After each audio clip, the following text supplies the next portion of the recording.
Bienvenue à tous dans une nouvelle formation Selenium. Dans cette formation, nous allons attaquer plusieurs chapitres. Nous allons commencer par l'installation des outils nécessaires, tels que l'éditeur. On va travailler avec Eclipse. Nous allons installer bien sûr Java dans notre machine, puis les Selenium, le jar de Selenium. Puis nous allons exécuter les plans de test sur plusieurs browsers, tels que Google, Mozilla Firefox et l'Internet Explorer. Dans notre formation, on va découvrir comment identifier les web elements en utilisant les ID, le CSS Select, les XPath, soit l'absolu ou bien le relatif. On va installer deux plugins qui vous permettent et facilitent comment identifier ce type d'éléments que j'ai déjà laissé maintenant.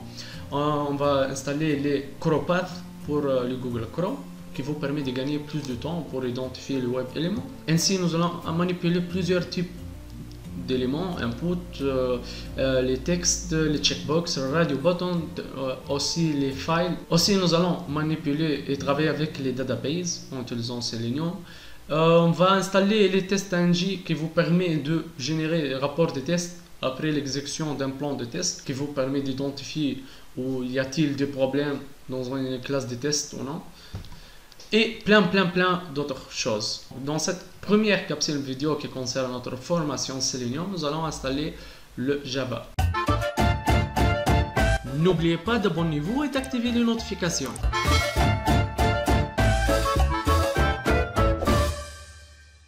Donc j'ai déjà installé le Java, donc pour les vérifier, il suffit d'accéder vers CMD, taper Java espace -version.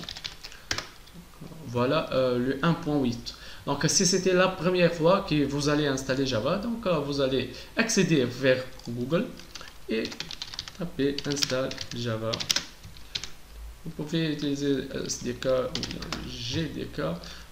La même chose, nous allons accéder vers le site Oracle. Donc voilà.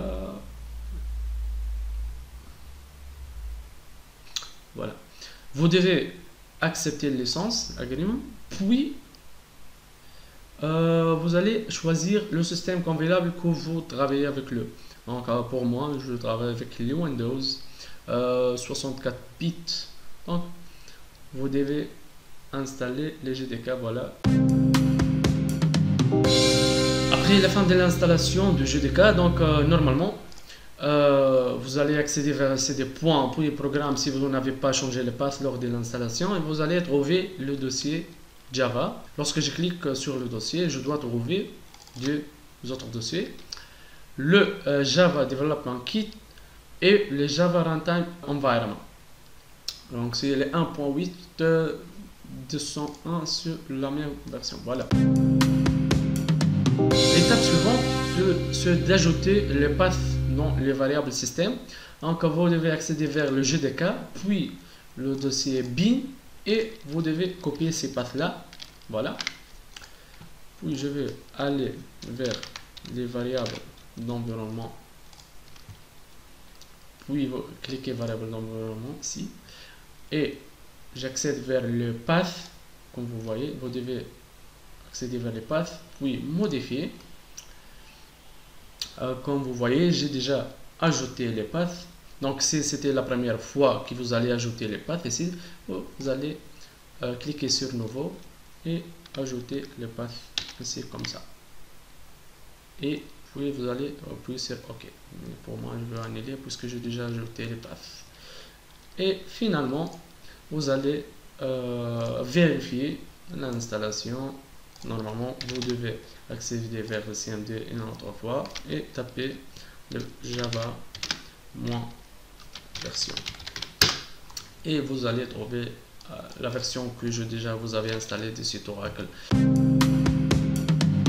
J'espère que tout va bien. Si vous avez des questions, merci de les poser sous la vidéo. Alors, c'est bien. La prochaine capsule vidéo, ça sera consacré pour l'installation et la configuration de l'éditeur Eclipse dans lequel nous allons utiliser pour développer les classes et les scénarios de test. Alors, c'est la fin de notre vidéo. À la prochaine. Bye. Merci de nous supporter par un simple j'aime. Puis, abonnez-vous. Et enfin, activer les notifications.